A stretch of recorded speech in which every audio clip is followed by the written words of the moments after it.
Assalamualaikum warahmatullahi wabarakatuh. Alhamdulillah wassalatu wassalamu ala Rasulillah wa ala alihi wa sahbihi wa man tabi'ahu wa nasarahu wa wala. Amma ba'd.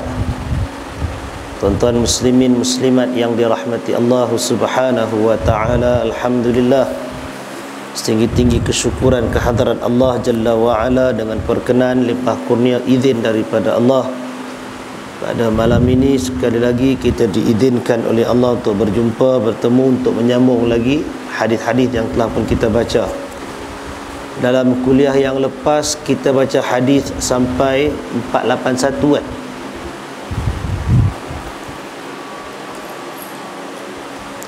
Muka surat 277, betul? Betul kan? Dan kita pun dah buat praktikal dah hari tu ni.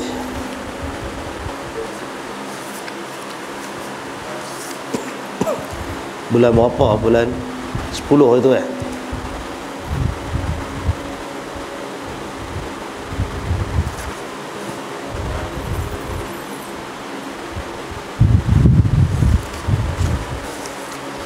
Alhamdulillah kita dah buat praktikal pun dengan salat kusuf ini, salat gerhana bulan hari itu.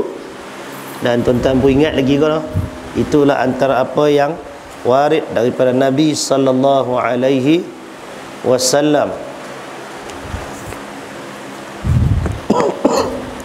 Baik tuan-tuan yang dirahmati Allah, pada malam ini kita sambung lagi dengan hadis yang berikutnya, hadis 482. Sebelum tu sekadar sebagai satu pengulangan, para ulama sebenarnya berbeza pandangan tentang hari tu kita solat dulu kan. Lepas kita solat baru kita khutbah. Dia serupa macam solat hari raya. Dia berbeza daripada solat Jumaat. Solat Jumaat khutbah dulu, lepas tu baru apa namanya ni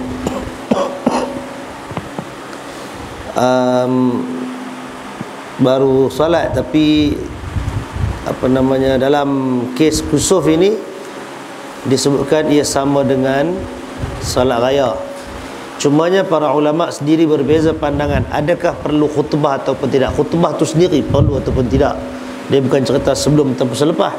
Khutbah tu sendiri perlu ataupun tidak.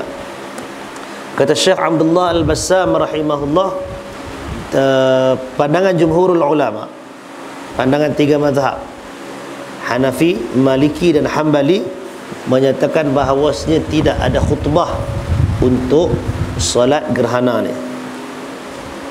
Tetapi dalam mazhab Syafi'i, juga pandangan Al-Imam Ishaq Rahuyah, juga ramai di kalangan ahlul hadis yang menyatakan bahawasanya ada khutbah selepas daripada salat itu, berdasarkan kepada perbuatan Nabi sallallahu alaihi wasallam. Kita baca dah hari itu yang mana Nabi sallallahu alaihi wasallam berkhutbah memperingatkan para sahabat tentang kepercayaan karut Arab jahiliyah yang menyangka bahawasanya fenomena alam ini seperti gerhana dan seumpamanya itu berlaku kerana sebab-sebab yang tertentu, kematian, kelahiran dan seumpamanya. Benda tu bukan saja ada pada Arab jahiliyah, dia juga ada pada ramai manusia. Hampir seluruh tamadun manusia ni dia ada satu kepercayaan yang macam itu. Kalau guruh tu berlaku pasal apa? Barangkali kena orang sekian-sekian ni mati ke apa ke, kan? Macam masa Toki Genting mati pun dia kata ada guruh apa semua kan, sempena dia mati je tu. Itu semua walaupun mungkin dalam bentuk seloroh, melawak, tapi bimbang juga benda tu, takut-takut dia serupa macam kepercayaan Arab jahiliyah. Tak ada kena mengena sama ada orang tu baik ataupun orang tu tak baik. gerhana ke, hujan ribut ke apakah, bukan sebab dia mati, bukan sebab lahir siapa-siapa. Jangan kita duk sangka yang macam tu. Pasal di tengah-tengah masyarakat ini, kalau kita tengok, tak tahulah kau tuan-tuan belah pekan ni tak ada, tapi di belah ulu-ulu sana tu sangat tebal sebenarnya dengan kepercayaan karut. Baru ni ada satu orang kawan, anak dia melahirkan anak tu ada jari 6. Lepas daripada ibu jari tu, dia ada tumbuh satu jari lagi, ada kuku siap. Kalau kata nak masuk askar, tak boleh dah lah budak tu kalau dia besar nanti, ada satu tumbuh kan. Tapi bila dia tanya kepada hak orang kampung dia ni, keluarga dia yang Tok Wan ni, pasal pak tu kata cadang nak buang jari tu, pasal ialah dari sudut kerjaya, kemudian benda tu barangkali tak selesa dan sebagainya, nak pergi jumpa doktor lah kononnya, nak pergi minta nasihat kalau boleh nak buang. Dapat kat keluarga di kampung ni, jangan buang lah, kata itu semua jenis bawa tuah belakang tu. Jari hak lebih tu dia kira bawa tuah. Pasal apa bawa tuah? Cerita betul ni. Pasal bila jari tu sebelah ada 6, sebelah ada 5, jumlah berapa? 11 kan. Kebetulan hari lahir tu tak lama selang sehari ke atau sebelum tu sehari ke, Tok tu dapat duit paraid 11,000. Dia kata dia dah tu. Pasal budak ni lahir jari sebelah tu dapat 9,000 ni. Kalau tangan dia tambah semua 10, barangkali banyak puluh dapat ke tu. Itu adalah kepercayaan karut, khurafat, dan dia bercanggah dengan akidah yang sejahtera. Jadi dalam peristiwa gerhana ini, Nabi SAW berkhutbah menasihati para sahabah untuk membuang sangkaan mereka, pasal ada dengar-dengar bunyi macam yang kita sebut dulu, bahawasanya gerhana itu berlaku mengiringi ataupun bersedih dengan kematian Ibrahim bin Rasulullah sallallahu alaihi wasallam. Ibrahim, anak lelaki baginda Nabi sallallahu alaihi wasallam. Baik, tuan-tuan yang dirahmati Allah, habis kita tajuk tu isu tu, kita tengok kepada hadis 482 ni disebutkan wa an Ali radhiyallahu anhu mithla dhalik, dan daripada Ali bin Abi Talib radhiyallahu anhu bahawasanya yang sama seperti hadis tersebut. Sama seperti hadis tersebut. Hadis apa tu? Hadis tentang hadis Ibnu Abbas bahawasanya Nabi SAW solat yang panjang. Hak ni yang kita praktiskan hari tu. Kan hari tu kita praktiskan solat ni kita berdasarkan kepada hadis Ibnu Abbas yang diriwayatkan oleh Al-Bukhari dan juga oleh Muslim. Baik. Demikian juga walahu an Jabirin radhiyallahu anhu shalla 6 raka'atin bi 4 sajadatin, dan bagi Imam Muslim juga daripada Jabir radhiyallahu anhu dinyatakan bahawasanya Rasulullah sallallahu alaihi wasallam telah melakukan salat dengan 6 kali rukuk dan 4 kali sujud.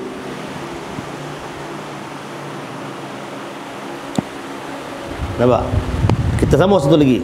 Wali Abi Dawud an Ubay bin Ka'ab radhiyallahu anhu sallallahu alaihi wasallam faraka'a 5 raka'atin wa sajada sajdatain wa fa'ala fi thaniyati mithla dhalik.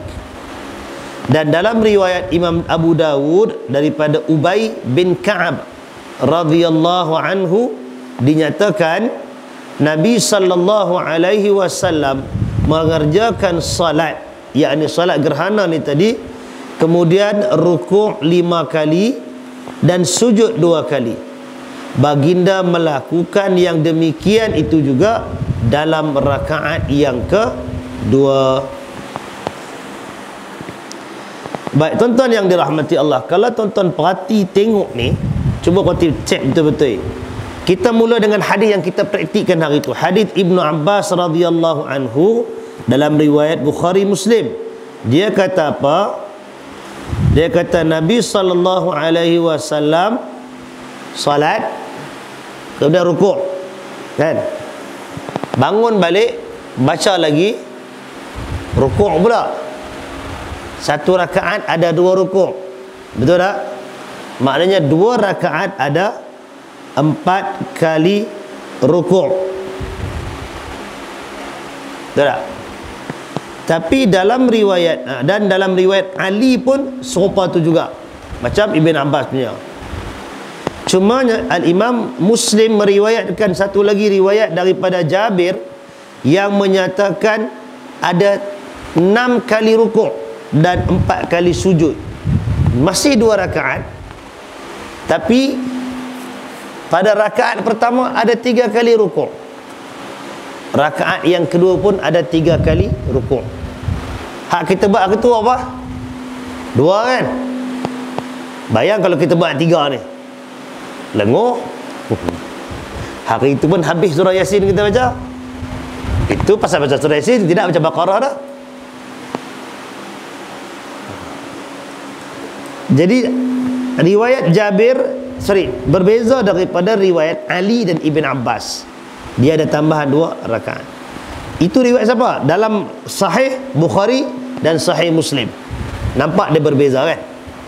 Sebab kita nak selaraskan benda ni.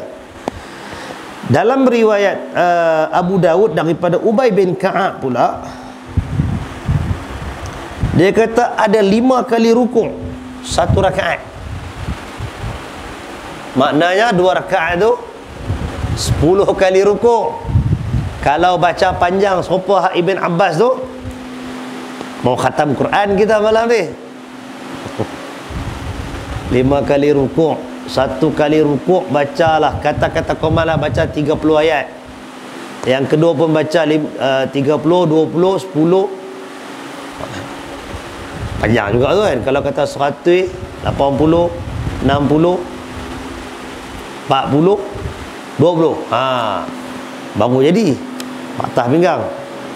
Baik, jadi bila riwayat ini banyak tuan-tuan, macam mana para ulama menyelaraskan perbezaan antara riwayat ni? Ini yang dibincangkan. Pasal kalau dalam di sudut sejarahnya, para ulama muhaqqiqun menyatakan bahawasanya gerhana bulan yang berlaku di zaman Nabi sallallahu alaihi wasallam, hak Nabi di Madinah tu, hanya sekali saja berlaku. Hanya sekali saja yang berlaku.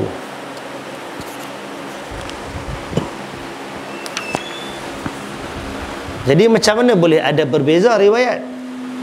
Kalau ada lebih dari sekali, mungkin 3 kali, kita katakan pada setiap kali berlaku Nabi akan buat dengan kaifiat yang berbeza. Fine, itu selesai masalah. Tapi sekarang ni para ulama menyatakan sekali tu je berlaku, tapi riwayat ada macam-macam. Riwayat yang kata 4 kali rukuk dalam 2 rakaat, riwayat Aisyah, Ibn Abbas dan Ali. Aisyah punya tentang tengok mana? Tengok ni. Tengok 480 tu. Hadis 480. Dia kata shalla 4 raka'atin fi rak'ataini wa 4 sajadat. Itu asas dia. Kemudian hadis Ibn Abbas tu menerangkan secara detail juga apa benda yang Nabi buat pada 4 rakaat tu. 4 kali rukuk dalam 2 rakaat. Terang dah semua ni.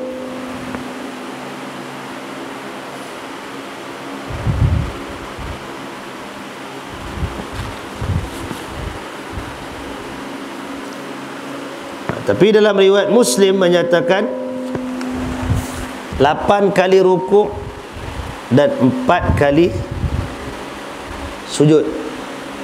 Dalam riwayat Muslim kata 8 kali rukuk dan 4 kali sujud. Apa nama Ali apa namanya riwayat Jabir, dia kata 6 kali.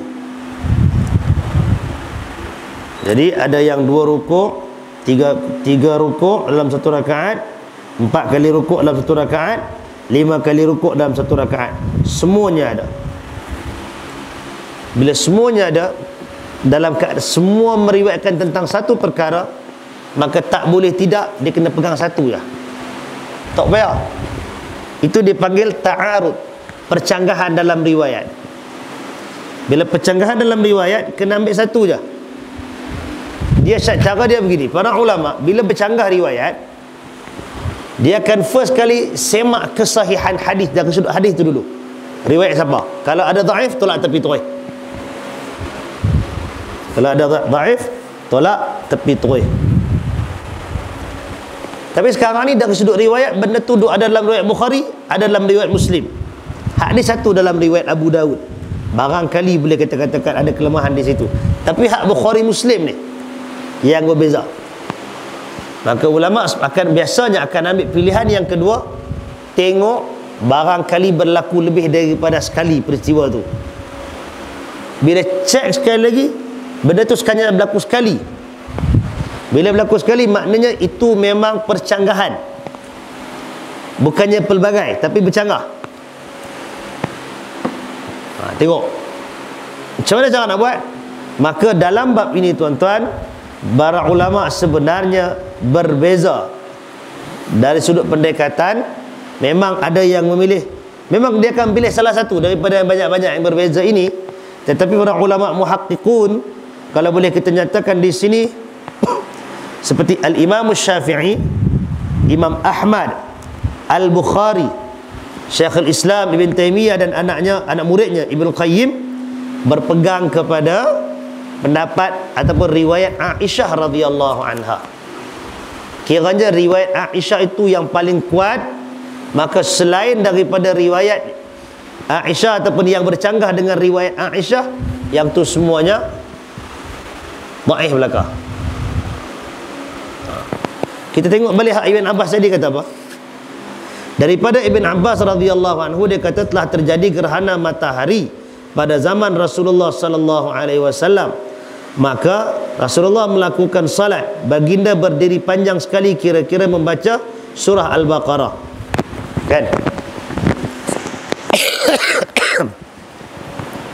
Kemudian baginda rukuk panjang dan berdiri dari rukuk yang lamanya kurang dari berdiri yang pertama. Kemudian rukuk lamanya kurang daripada rukuknya yang rukuk lamanya, tuan-tuan kena koma tu. Kemudian baginda rukuk lamanya kurang dari rukuk yang pertama. Kemudian sujud dan berdiri lama tetapi kurang dari yang pertama. Kemudian rukuk yang lama tetapi kurang dari yang pertama, dan berdiri dari rukuk lama tetapi kurang dari yang pertama. Kemudian rukuk lama tetapi kurang dari yang pertama. Kemudian bangkit dari rukuk dan sujud. Kemudian selesailah salat, matahari telah terang. Kemudian Rasulullah sallallahu alaihi wasallam berkhutbah di hadapan manusia. Jadi hadis ini menerangkan berapa kali rukuk dalam satu rakaat? 2 saja kan? Dalam satu riwayat bagi Imam Muslim diterangkan Rasulullah melakukan solat ketika terjadi gerhana matahari 8 rukuk dan 4 sujud.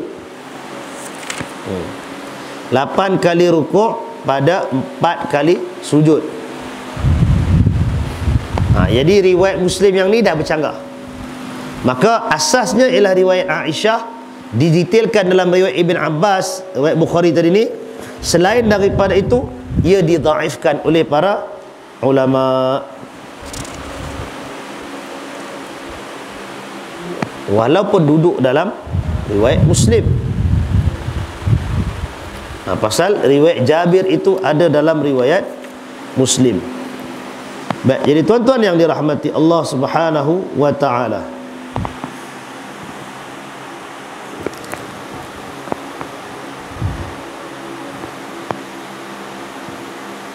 dalam bab ini kita katakan para ulama sebenarnya mendetailkan bila hadis tu dalam riwayat yang sahih tetapi dia bercanggah.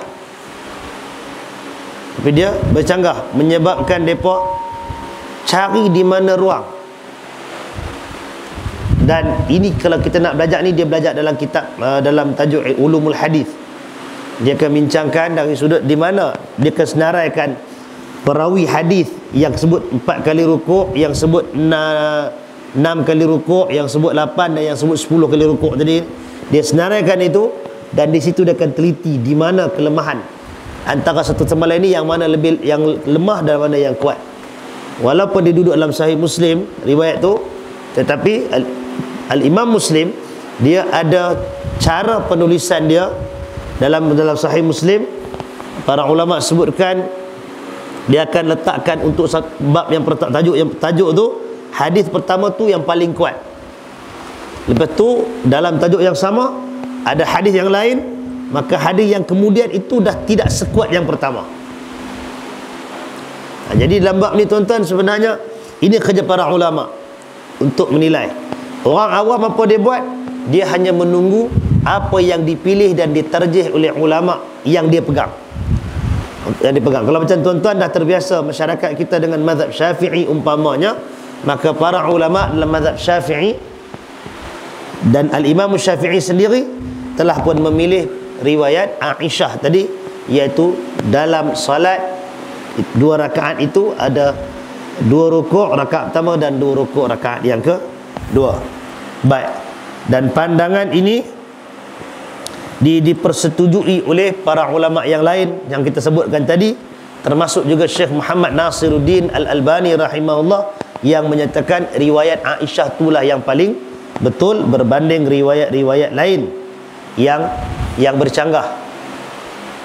Berbanding riwayat lain yang bercanggah. Baik.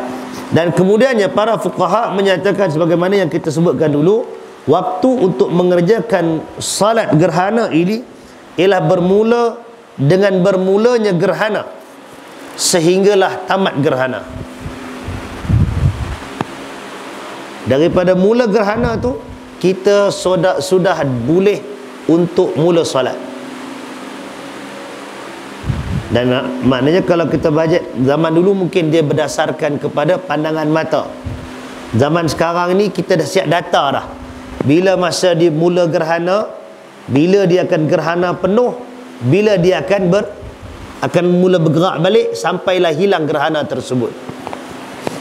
Jadi kalau kita dah boleh baca yang tu, tuan-tuan boleh mulakan. Kalau macam kita baru ni gerhana bulan kan, hak janji kita zaman Nabi gerhana matahari.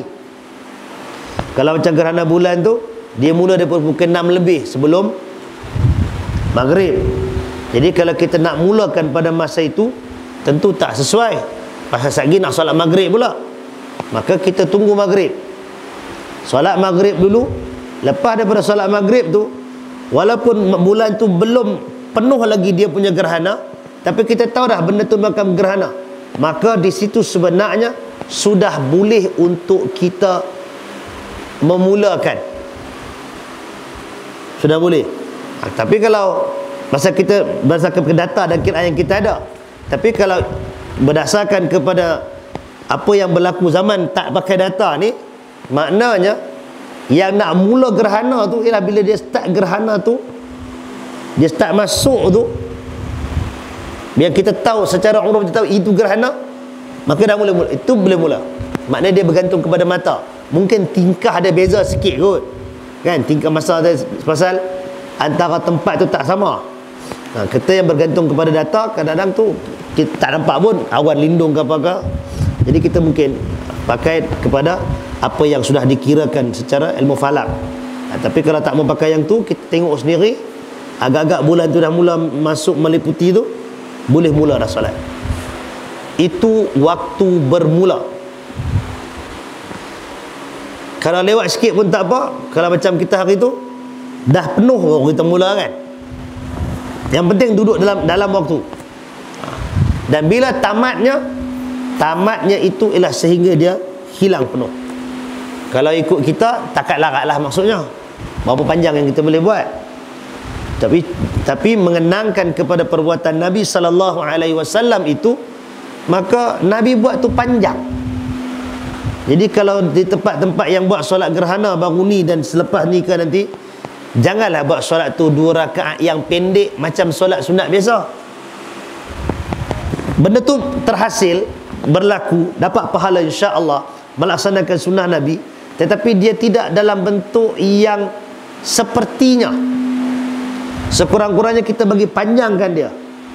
Mungkin tak sama panjang macam yang Ibn Abbas ceritakan tu, baca dengan Baqarah, baca dengan Ali Imran apa semua. Mungkin tak sampai tahap tu, tapi kurang-kurangnya kalau boleh habis Baqarah tu untuk 2 rakaat tu, hebat sangat tu kan. Kalau tak pun separuh Baqarah, beda, bagilah, bagi. Kalau tak hafal, nak buat bagaimana? Buka mushaf. Imam boleh buka mushaf baca. Macam main tarawih kan macam tu kan. Main tarawih pun makmum nak buka mushaf pun tak apa. Jadi demikian dengan solat sunat ni pun boleh juga. Kalau nak buat begitu, ia tidak mencacatkan salat. Lepas habis tu tuan-tuan boleh khutbah ataupun tak mau khutbah. Tadi ada pandangan ulama yang tadi. Baik, isu yang berikutnya ialah boleh tak ia dilakukan pada waktu yang dilarang? Melakukan solat pada waktu yang dilarang itu tak berlaku untuk solat gerhana bulan. Pasal gerhana bulan malam ada waktu dilarang tak? Tak ada kan? Ini merujuk kepada peristiwa solat gerhana matahari.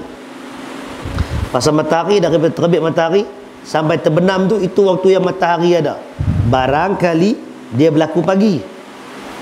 Pagi ada waktu larang? Tak ada. Barangkali dia berlaku ketika matahari terpacak, itu waktu larang kan. Barangkali dia berlaku lepas asar, jadi sama ada bila dia berlaku gerhana pada lepas asar tu, tak nak sampai maghrib kan, gerhana matahari tu, kita ni sebenarnya disunatkan untuk solat gerhana ataupun tidak. Selepas ada larangan Nabi SAW yang lebih awal tentang waktu-waktu yang dilarang untuk solat, larang untuk solat sunat.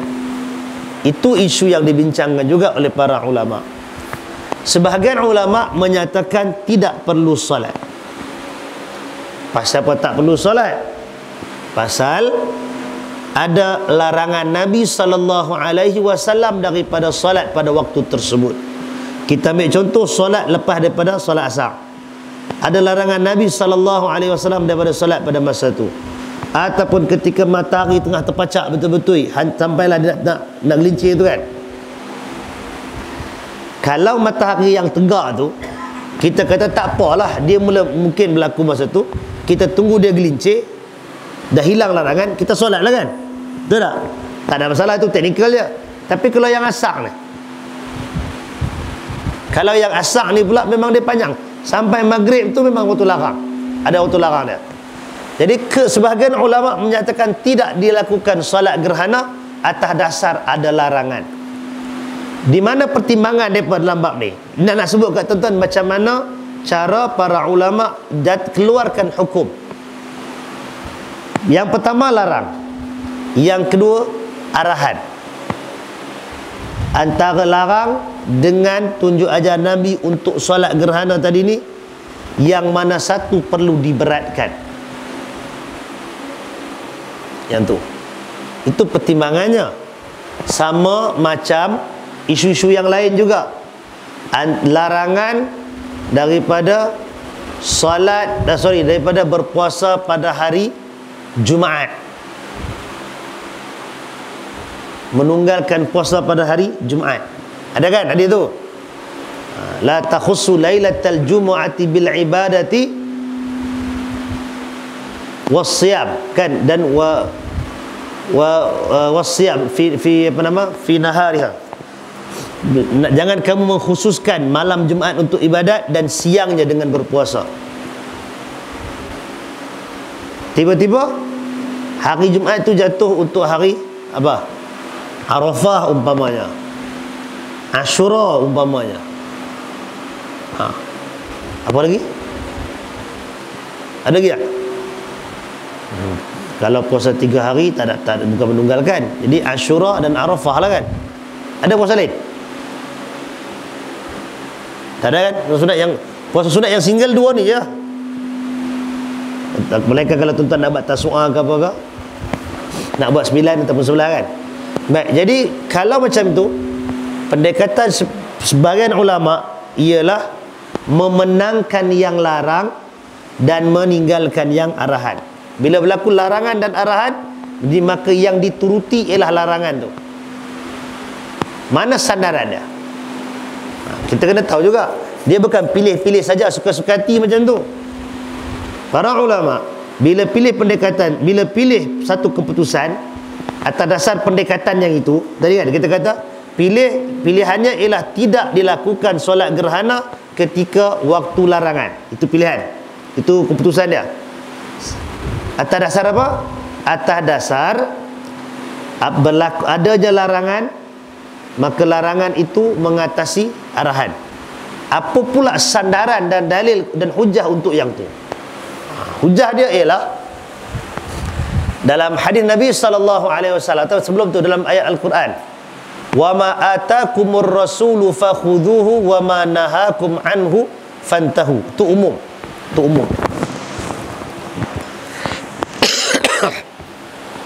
Apa yang dibawa datang oleh Rasul kepada kamu, hendaklah kamu ambil, dan apa yang ia larang, hendaklah kamu berhenti. Kan? Jadi adanya arahan dan adanya larangan di situ. Nabi SAW sebutkan dalam hadis, idza amartukum bi syai'in fa'tu minhum mastata'tum.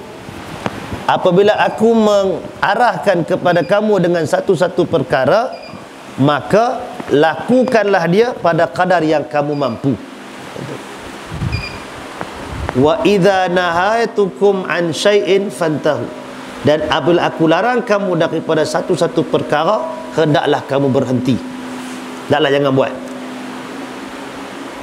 Nampak? Allah Ta'ala sebutkan dalam Al-Quran, wattaqullaha mastata'tum. Bertakwalah kamu kepada Allah pada kadar yang kamu mampu. Di mana nak ambil hujah di situ? Hujahnya ialah pada bab arahan, Allah Ta'ala sebut dalam Quran tadi, mastata'tum, setakat yang kamu mampu. Nabi sebut tadi, bila aku arahkan kamu dengan satu perkara, maka laksanakanlah dia pada kadar yang kamu mampu. Dia ada ruang ikatan di situ sekadar mampu. Tapi dalam bab larang, ayatnya ialah hendaklah kamu berhenti, jangan buat. Dia tak ada pilihan, tak ada dipanggil apa, kelonggaran dan bentuk sebagainya. Larang ni memang kena berhenti terus. Jadi apabila dua ni dalam berdasarkan kepada hadis dan ayat tadi, maka ulama kata larangan itu lebih berat daripada arahan. Ini bukan pandangan semua, ini bukan ijma', ini ialah khilaf. Ini pilihan sebahagian pendapat yang kita nak kongsikan bersama dengan tuan-tuan malam ni, untuk kita tahu bagaimana ragam para ulama ni bila dia pilih keputusan, pasal apa berbeza. Mengaji sekali, baca dalil yang serupa, tapi keluar hasil lain-lain. Macam mana datang tu? Bukan saja seronok-seronok nak bergaduh, tetapi berdasarkan kepada disiplin yang mereka pegang. Maka pilihan tadi dia macam tu. Datang bila ada ayat Quran, ada hadis macam tu, datang kaedahnya. Kaedahnya idza ta'aradal amru wan nahyu ghuliban nahyu. Bila bertemu antara arahan dan larangan, dimenangkan larangan. Bila dia guna kaedah yang ni, guna sistem pendalilan yang seperti ini, sistem penghujahan yang seperti ini, maka natijahnya ialah macam tu. Solat gerhana buat bila berlaku pada waktu larang, ambil hak larang, tinggal hak buat. Puasa Arafah jatuh pada hari Jumaat, ada larangan mengkhususkan Jumaat, maka tak payah puasa Arafah. Rugi ya? Tak rugi. Pasal apa tak rugi? Ini ikut kaedah disiplin grup ni yang pertama ni. Kenapa tak rugi? Pasal orang yang tidak berpuasa Arafah pada hari Jumaat tu, ini kita kata sepakat ke tadi, ijma' ke? Dah kan? Jadi tuan-tuan jangan pegang satu ni, dia ada pandangan lain ni. Yang mengatakan pilihan yang tadi ni mengatakan orang yang tidak berpuasa Arafah kalau dia jatuh pada hari Jumaat, bukan pasal dia malas, bukan pasal dia tak mau nak buat, tapi pasal ada larangan berpuasa pada hari Jumaat sahaja, dia tak mau buat macam tu, maka dia mendapat pahala insya-Allah. Niat nak buat tapi dilarang pasal ada larangan Nabi.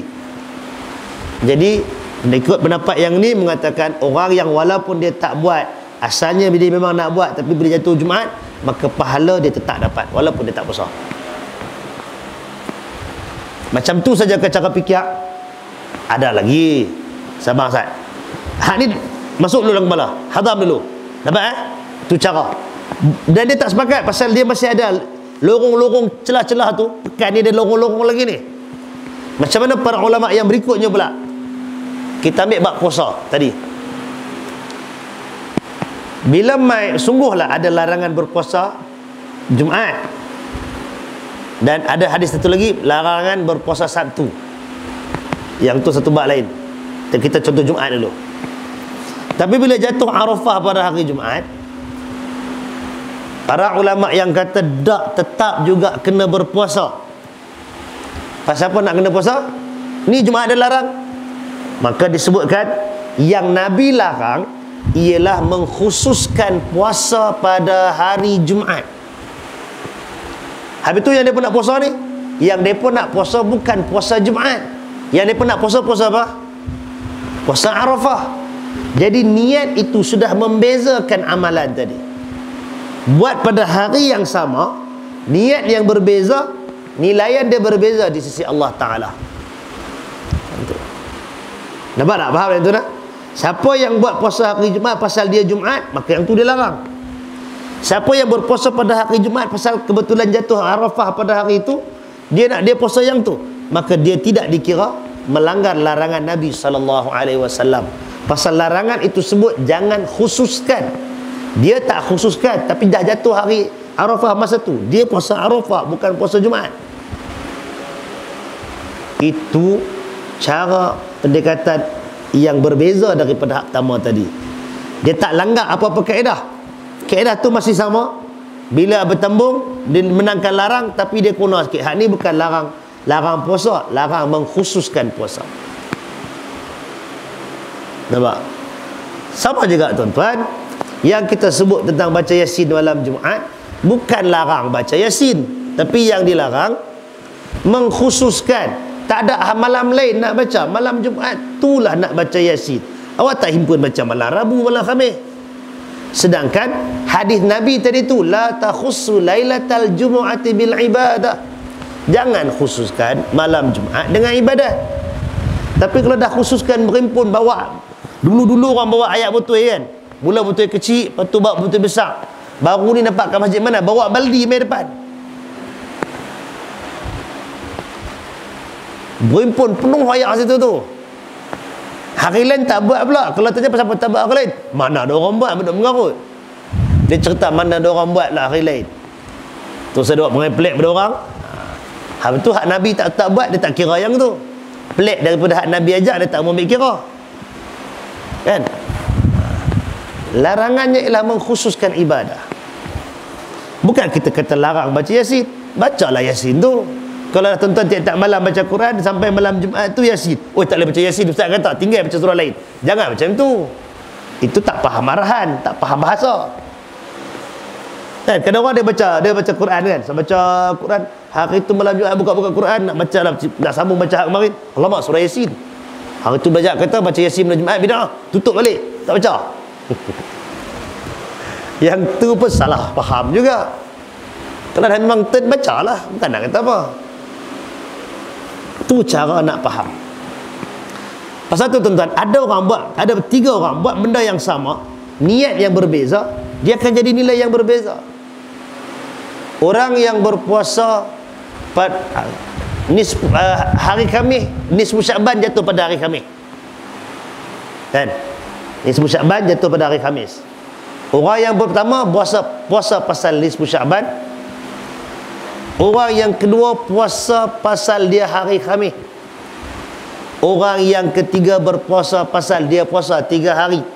3 hari di bulan, di setiap bulan. Pada bulan dia panggil hari-hari putih kan, 13, 14, 15. Jadi 15 tu dia puasa juga. Orang yang pertama tak ada pahala. Pandai kita tak ada pahala. Sungguh tak ada pahala. Pasal dia puasa nisfu Syaban, benda yang tak disyariatkan. Tak ada puasa nisfu Syaban khas, tak ada. Hak tu tak ada. Itu amalan yang bercanggah dengan sunnah. Orang yang puasa hari itu juga, tapi pasal hari itu hari Khamis. Kalau bukan nisfu Syaban pun dia puasa juga Khamis tu, maka dia dapat pahala puasa Khamis tu, insya-Allah. Pasal Nabi buat puasa Khamis. Ada orang yang dapat lebih lagi, dia puasa hari-hari putih 13, 14, 15. Hari tu 13 tak ada buat, 14 dia buat, 15 dia buat. Dia dapat pahala pasal dia puasa sunat. Hak Nabi syariat kan. Jadi sama je, benda yang sama tapi orang yang berbeza dan niat yang berbeza, dia akan berubah maksudnya. Boleh tak? Itu cara pendekatan ulama nak nilai benda tu. Baik, patah balik kepada isu solat gerhana tadi. Boleh tak nak pakai pendekatan yang sama dengan yang nombor 2 tadi ni? Dia bukan solat, dia bukan dia beza pasal untuk larangan solat ni ialah larangan solat. Larangan solat. Jadi boleh tak puasa solat gerhana pada waktu larang? Maka pandangan yang kedua menyatakan pula boleh. Boleh. Pasal apa boleh? Pasal dia mentakwilkan. Ini pilihan dalam mazhab Asy-Syafi'i yang menyatakan bahawasanya yang dilarang oleh Nabi sallallahu alaihi wasallam ialah solat sunat mutlak. Yang Nabi larang ialah solat sunat mutlak. Apa maksud solat sunat mutlak? Solat sunat mutlak ni bukan tentang fikir. Benar apa solat sunat mutlak? Solat sunat mutlak ni ialah sembahyang sunat yang tak ada sebab apa. Tuan-tuan duduk menung saja-saja, bosan tak ada buat apa, bangkit sembahyang sunat. Sembahyang sunat apa? Sembahyang sunat. Itulah sembahyang sunat mutlak. Duha ke? Bukan duha. Tarawih. Takkan tarawih pula bukan Ramadan. Mayang raya lagi bukan. Rawatib mayang dah tadi. Ni saja-saja duduk lepak tu bosan, mayang untuk jalan mayang. Hak semayang tu itulah sembahyang sunat mutlak. Bukan ada sebab apa. Jadi tuan-tuan tak payah fikir nak semayang apa. Nak semayang hajat, Ustaz kata tak ada semayang hajat. Wah, tu dah mula pening dah. Nak semayang tasbih lagi lah payah, lambat pula tu. Khilaf lagi. Yang tak ada khilaf bangkit-bangkit semayang sunat mutlak. Hak semayang sunat mutlak itulah yang dalam mazhab Syafi'i yang menyatakan itu yang Nabi larang. Adapun solat-solat yang ada sebab, yang ada pasal, itu dipanggil zawatil asbab. Contohnya semayang gerhana. Pasal apa nak semayang tu? Pasal berlaku gerhana, jadi ada sebab. Contoh yang lain, tahiyatul masjid. Pasal apa nak semayang? Pasal dia masuk masjid. Pasal masuk masjid, maka buat tahiyatul masjid. Maka yang ini tidak dilarang, tak termasuk dalam larangan. Maka ini yang dipilih oleh dalam mazhab Asy-Syafi'i. Ini juga disebutkan sebagai salah satu daripada pendapat Al-Imam Ahmad bin Hanbal, dan ia dipilih oleh Syekhul Islam Ibn Taymiyah dan sebahagian lagi ulama hadis. Nampak? Jadi tuan-tuan nak pilih yang mana? Hak kata buat ke kata tak payah buat? Kami mazhab Syafi'i je lah. Kalau kata dia mazhab Syafi'i tulen, buatlah. Dan dari sudut pilihan, dari sudut hujah pun sebenarnya tafsiran ulama mazhab Syafi'i tentang larangan itu agak wajar dan agak kuat. Jadi kita boleh solat apa? Solat jenazah boleh, mayang tahiyatul masjid boleh, solat sunat wudu boleh, kan? Tentang masuk masjid. Apa lagi? Sembahyang sunat apa dah? Berarti tak ada lah kan? Itu je lah benda-bendanya. Sembahyang gerhana, sembahyang raya orang tak buat lepas asar, tak ada lah maknanya. Tarawih pun tak ada. Lagi sembahyang apa? Itulah kan. Wudu, tahiyatul masjid, gerhana. Kok nak buat sembahyang jenazah? Buatlah masa tu. Sembahyang yang ada sebab, boleh dilakukan. Jelas tak? Baik, itu perbahasan yang berikutnya. Yang seterusnya ialah salat ini nak baca kuat ke baca perlahan. Para ulama berbeza lagi pandangan tentang perkara ini. Sebab pandangan yang pertama menyatakan bahawasanya sembahyang gerhana ini ialah sembahyang yang sir, maka dibacakan secara perlahan oleh imam. Imam baca perlahan.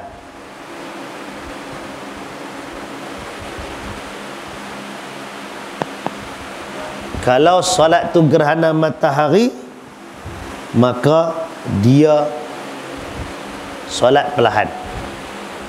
Kalau dia solat gerhana bulan, maka dia solat dengan bacaan kuat. Baik, walau bagaimanapun pandangan berikutnya menyatakan bahawasanya solat gerhana ini, sama ada gerhana matahari di siang hari ataupun gerhana bulan di malam hari, maka ia dibacakan dengan bacaan yang kuat. Macam solat Jumaat. Zuhur baca perlahan kan, tapi bila main Jumaat dia kena baca kuat walaupun tengah hari, siang. Jadi ada dua pandangan. Pandangan pertama membezakan antara dua jenis solat, gerhana bulan dengan gerhana matahari. Gerhana matahari baca pelan, gerhana bulan baca kuat pasal malam. Itu pandangan pertama. Pandangan kedua tak bezakan, siang ataupun malam baca kuat. Yang mana satu kuat, yang mana satu yang rajih. Tengok dalil dia. Pandangan pertama tadi berdasarkan kepada hadis yang diriwayatkan oleh Ahmad dan Abu Ya'la daripada Ibn Abbas radhiyallahu anhuma, katanya, "Shallaitu ma'a Rasulillah sallallahu alaihi wasallam falam asma' minhu harfan minal qiraah." Kata Ibn Abbas, aku telah pun salat bersama Rasulullah sallallahu alaihi wasallam dan aku tak dengar daripada baginda walau satu huruf pun daripada bacaan. Maknanya dalam riwayat ini menyatakan Ibn Abbas kata tak dengar sepatah pun. Baca pelan lah. Dah baik. Yang kata kena baca kuat pula, apa dalil dia? Yang kata baca dengan kuat ni pula dalilnya ialah daripada Aisyah radhiyallahu anha, seperti yang diriwayatkan oleh Al-Bukhari dan Muslim, menyatakan jaharan Nabi sallallahu alaihi wasallam fi salatil kusufi fi qiraatihi.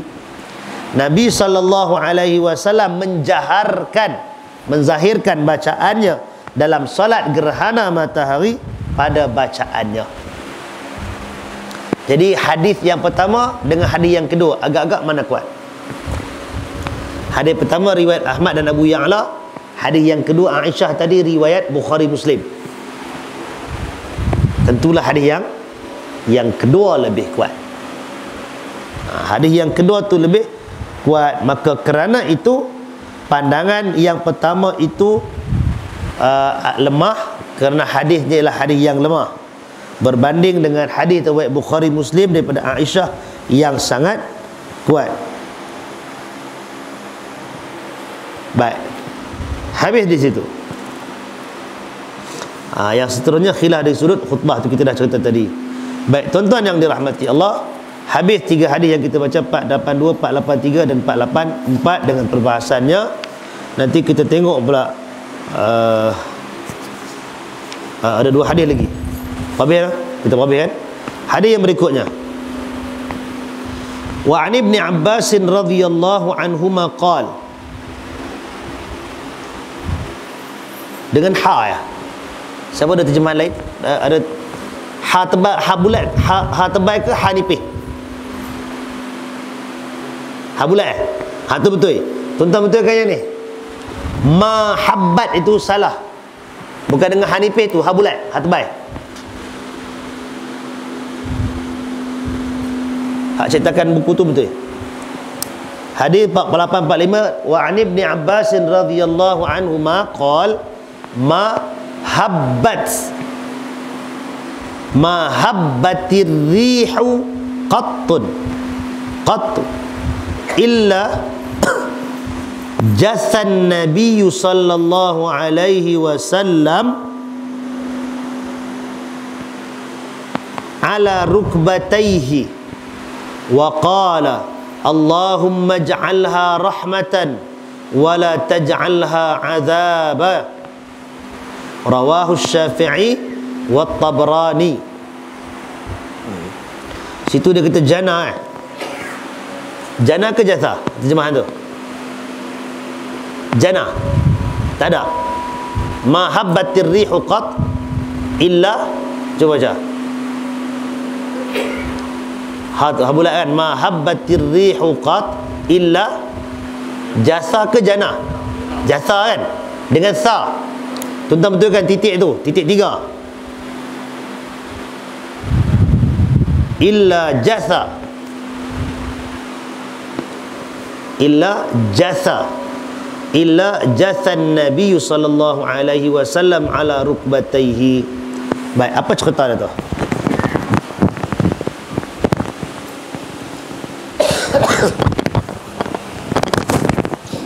Daripada Ibn Abbas radhiyallahu anhuma, dia berkata,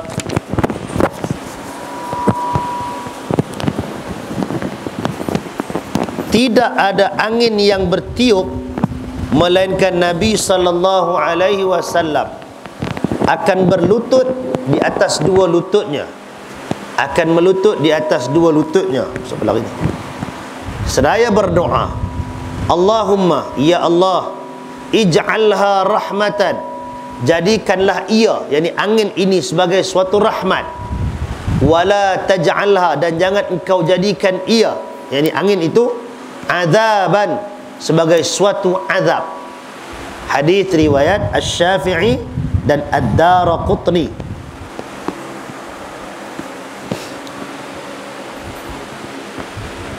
Tengok. Dan At-Tabrani, ya, hadis riwayat At-Tabrani. Daraqutni pula.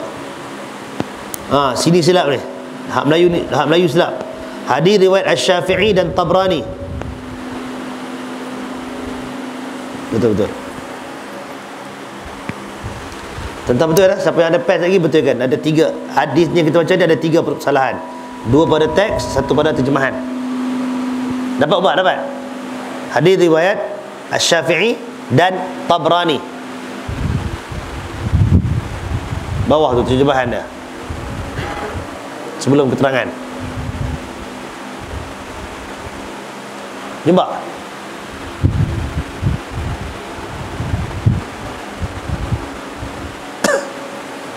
Ada, jumpa tak? Kan? Bukan Daraqutni, ada Tabrani. Baik. Apa kandungan hadis ni? Hadis ini menceritakan bahawasanya tidak berlakulah, tidak ada angin yang bertiup. Habbat ini maknanya bertiup. Angin yang bertiup kuat, itu panggil habba. Habba hubub. Sarih. Rih itu ialah angin. Dia adalah kalimat muannas, kata kerja, kata nama perempuan. Muannas. Maksudnya tidak ada angin kuat yang berlalu, melainkan jasan Nabi sallallahu alaihi wasallam akan turun melutut, dan Nabi akan berdoa dengan doa yang kita baca tadi. Melutut dan Nabi baca dengan doa tadi. Baik, sebelum kita ulas, para ulama sebutkan tentang angin yang kuat ini merujuk kepada beberapa peristiwa yang disebut oleh Al-Quran. Allah Ta'ala sebutkan tentang ada kaum yang diazab dengan angin yang kuat, kan? Angin, ribut, taufan. Selain juga ada juga umat yang diazab dengan kemarau. Jadi angin tiupan ribut ini merupakan sebahagian daripada peringatan Allah Subhanahu wa taala Dalam suratul Hijr Allah Ta'ala sebut wa arsalna riyaha lawaqih, dan kami telah mengutuskan angin yang mencabut yang memutar. Pasal tuan-tuan tengok apa nama di Kedah tu kan berlaku, Kedah berlaku, di Kelang berlaku. Dia berpusing dengan yang kuat tu, dia akan tanggalkan, dia akan cabut benda-benda, pokok akan runtuh, akan terbongkar, macam yang berlaku di Kelang tu.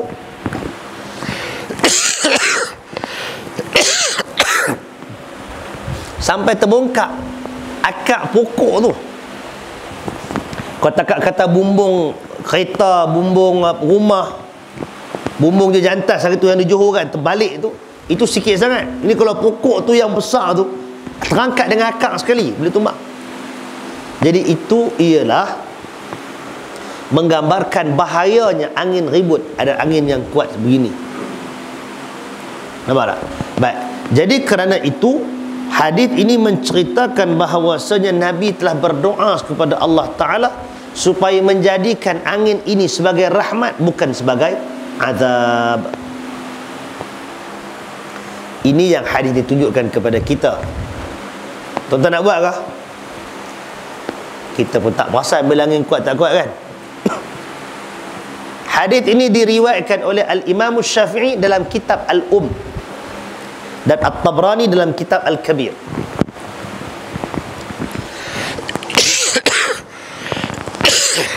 Cumanya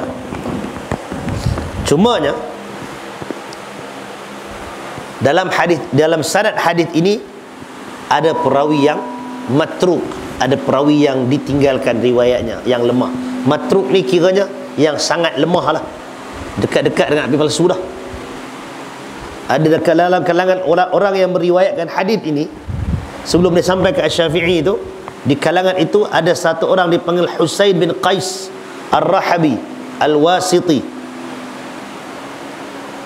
Jadi para ulama hadis bila cek sebenarnya itu ada kecacatan dalam rangkaian ini, maka hadis ini tolak, dia adalah hadis yang dhaif.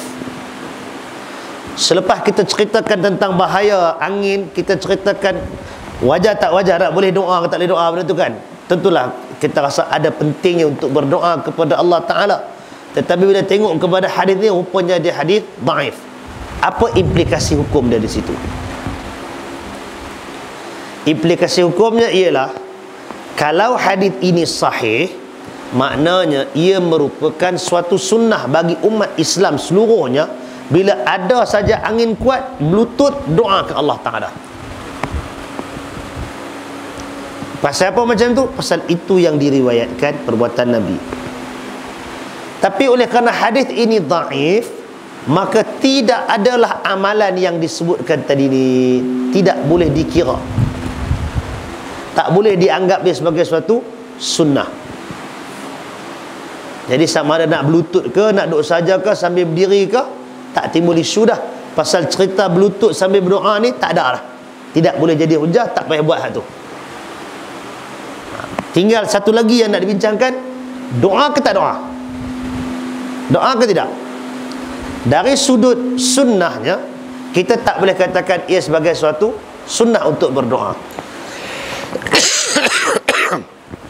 Tak boleh kata sunnah untuk berdoa ketika angin ribut macam tu. Tak boleh kata, pasal tak sabit daripada Nabi SAW.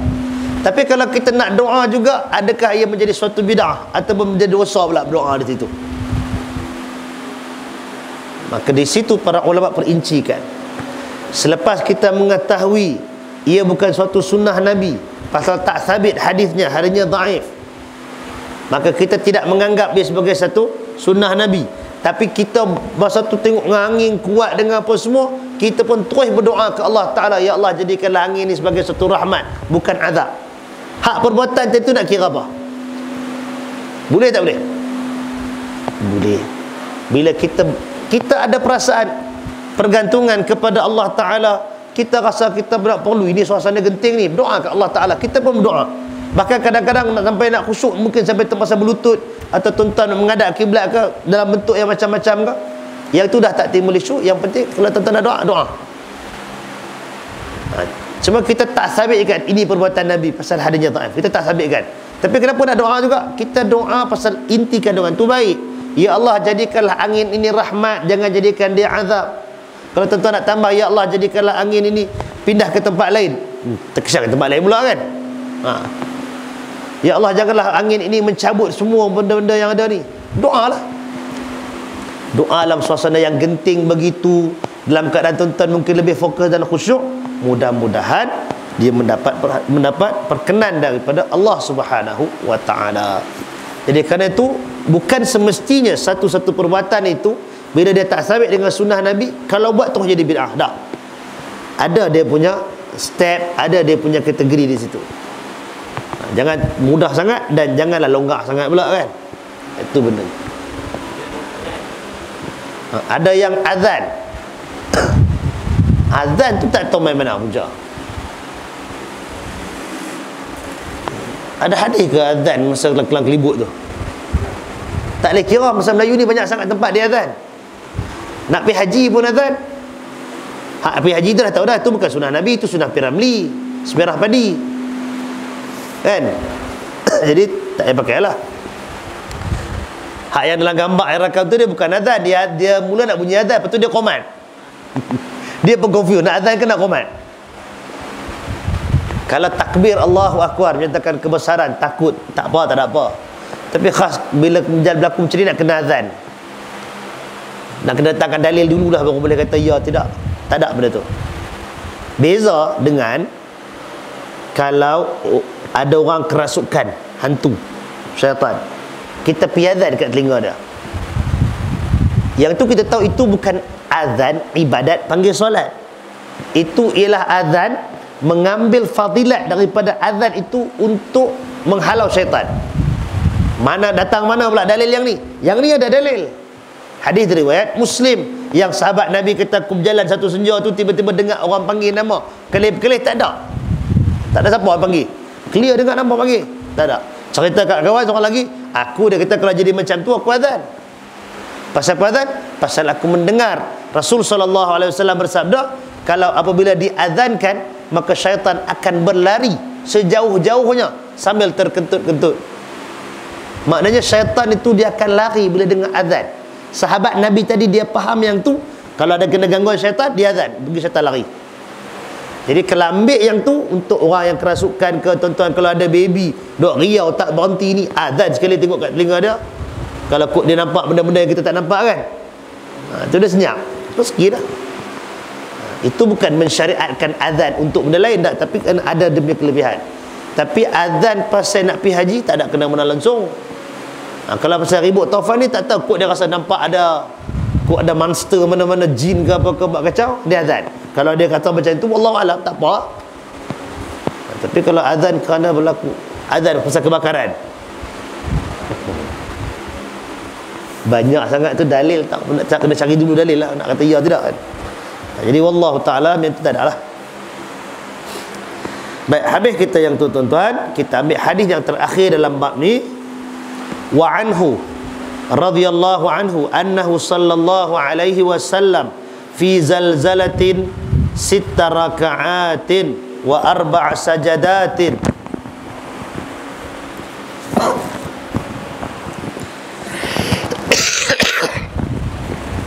wa qala hakadha salatul ayat rawahu al-Baihaqi wa dhakara asy-Syafi'i an Ali bin Abi Talib radhiyallahu anhu mithlahu duna akhirih.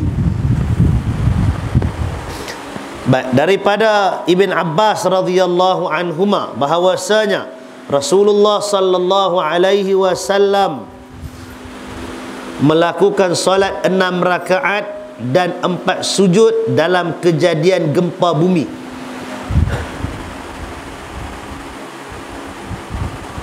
Dalam kejadian gempa bumi, baginda bersabda, inilah salat beberapa ayat, yakni salat tanda kekuasaan Allah. Hadis riwayat Al-Baihaqi dan Asy-Syafi'i menyebutkannya, ini menyebutkan dalam kitab dia daripada riwayat Ali bin Abi Talib sama seperti itu tanpa menyebutkan yang akhir. Yang akhir tu yang mana? Yang hakadha salatul ayat. tak ada dalam riwayat Syafi'i. Maknanya ada dua itu. Riwayat Al-Baihaqi sampai hakadha salatul ayat. Hak ni cara solat, tanda-tanda kebesaran Allah. Dalam riwayat Syafi'i sampai pada Nabi SAW ketika berlaku gempa bumi solat 6 rakaat dan 4 kali sujud. Boleh faham tuan? Baik, hadis ini dari sudut nilaian hadisnya dia disebut oleh Al-Imam Syekh Al-Bassam sebagai hadis hasan. Al-Baihaqi mensahihkan hadis ini daripada Ibn Abbas radhiyallahu anhuma. Dan daripada lafaz hadis ini menggambarkan bahawasanya Nabi SAW solat secara berjamaah. Pasal apa kata solat secara berjamaah? Pasal lepas solat, pertamanya Ibn Abbas ceritakan Nabi buat kan, adalah kemungkinan solat itu berjemaah, ataupun kemungkinan yang kedua Ibn Abbas duk perhati Nabi buat. Ada dua pilihan. Tapi bila Nabi lepas solat, Nabi kata inilah cara solat tanda kebesaran Allah.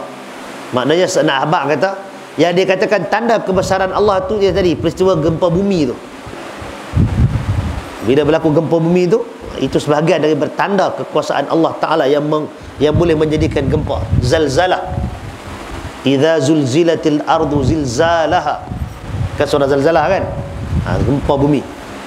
Jadi bila Nabi kata macam itu dalam riwayat ini, seakan-akan menggambarkan yang Nabi solat secara berjamaah dengan para sahabat. Baik, apa kata Syafi'i tentang hadis ini?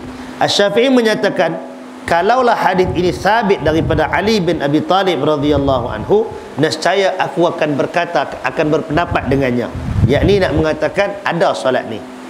Fahum la yuthbitunahu wa la yanfaunahu, dan mereka yakni para sahabat tidak mensabitkannya dan tidak menafikannya. Tidak mensabitkan dan tidak menafikan. Maknanya benda tu berlaku ke tidak, duduk tengah-tengah. Asy-Syafi'i letakkan kalau benda ni sabit daripada Ali, maknanya kalau ada siapa-siapa cek hadis ni betul Ali kata lagu ni yang Nabi buat, maka Asy-Syafi'i akan pegang yang tu. Tapi tak ada penghujung untuk benda ni, tak ada apa, tak ada satu kesimpulan. Yang ada pada kita tadi ialah hadis Jabir. Hadis Jabir mana tadi tuan-tuan? Hadis 2483 tadi tu, yang mana menceritakan tentang solat gerhana. Nabi solat dengan 6 kali rukuk dan 4 kali sujud. Nampak?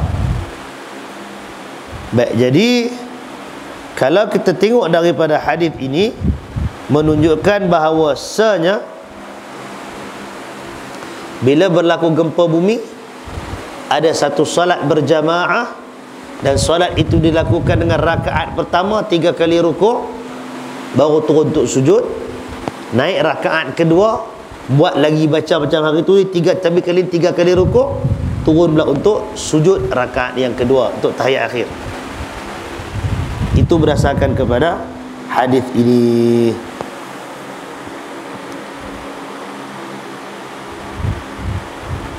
Baik, jadi di situ para ulama sebutkan tentang hadis Jabir itu ceritakan tentang solat gerhana. Hadis Ibn Abbas dan Ali ini menceritakan tentang gempa bumi. Tentang gempa bumi. Jadi dalam bab ini tuan-tuan yang dirahmati Allah Ta'ala, mudah-mudahan apa yang disebutkan di sini ialah adanya ya salat untuk gempa bumi. Al-Imam Ibn Qayyim menyatakan bahawasanya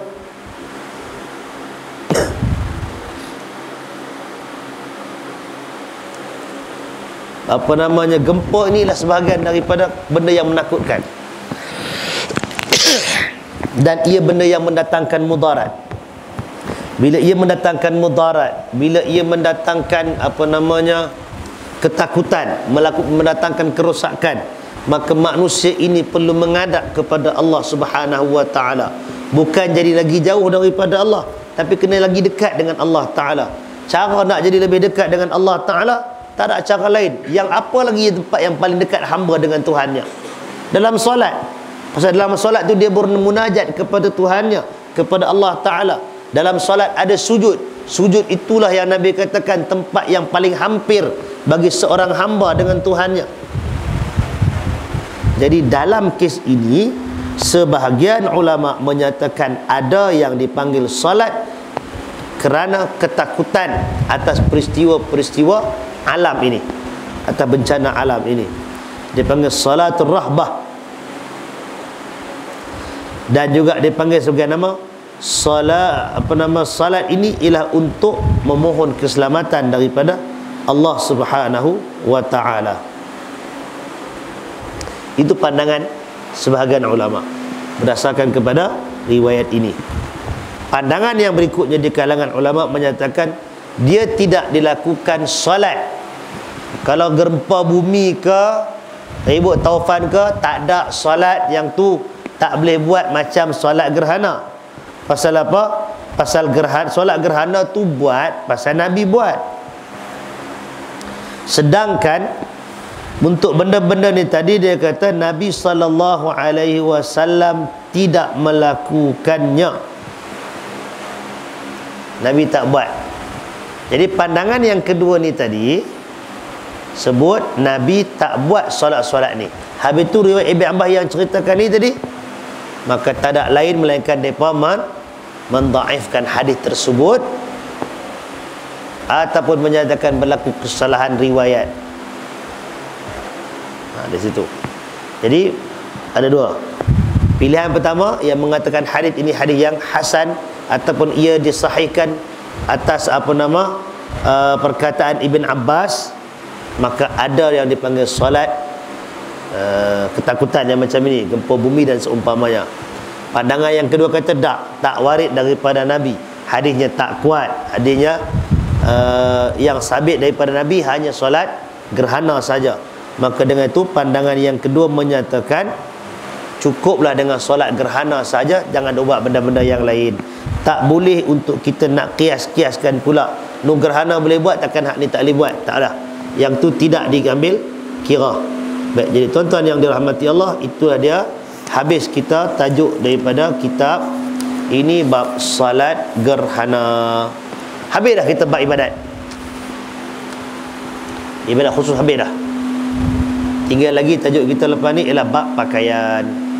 Tu habis dah kitab. Habis dah. Ada bab pakaian ada lagi? Isra' baca dah. Isra' kita baca dah. Habis tajuk Isra' habis dah kan?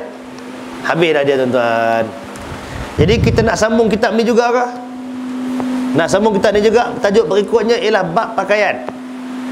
Kena putus sikit pula tajuk bab pakaian tu. Bab pakaian 2014 kita habis tajuk ni. Kita mula tu tahun bila? 14 tahun. 14 tahun nak mengambilkan 400 hadis.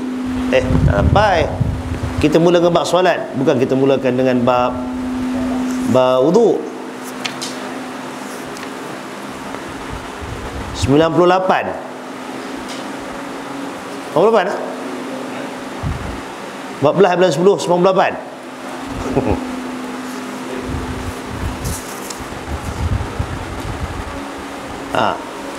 Kita mula 16 tahun nak mengambilkan bab solat sampai habis sekali. Tajuk dia ialah solat gerhana. Habis dah tuan-tuan tajuk ni. Bulan depan minta tolonglah siapa-siapa yang in charge untuk betul state pula tajuk pakaian. Ingat dia boleh habis sampai mana pakaian ni? Sebelum puasa.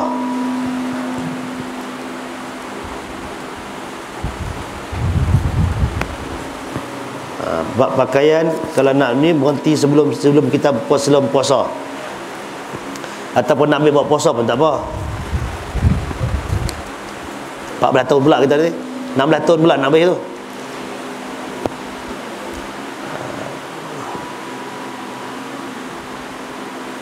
Pakaian, lepas tu jenazah. Pakaian ni pun sebenarnya dalam kitab solat ni. Sebenarnya duduk lepas bab solat juga tu. Lepas tu bab jenazah, lepas tu masuk bab zakat. Bolehlah ambil dulu daripada pakaian sampai habis kitab jenazah daripada 295 sampai 345. 50 muka surat. Berapa tahun tak tahu. Kalau rasa nak lajak lagi, sampai bab zakat. Bab zakat sampai 363. 100 muka surat. Tak sampai 100 lah. Pulang lah. Baik, wallahu ta'ala ala. Habis dekat tu, silakan tuan-tuan, kuat ada apa nak bincang ke apa ke? Silakan. Ada apa-apa?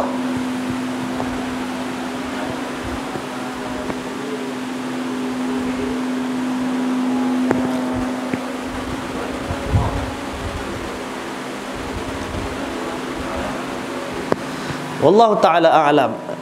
Dalam perbahasan solat duha, salah satu pendapatnya mengatakan solat duha dilakukan oleh Nabi ketika musafir sahaja. Salah satu pendapat yang ada mengambil kira daripada perkataan Aisyah radhiyallahu anha yang menyatakan, aku tak pernah nampak Nabi sembahyang duha.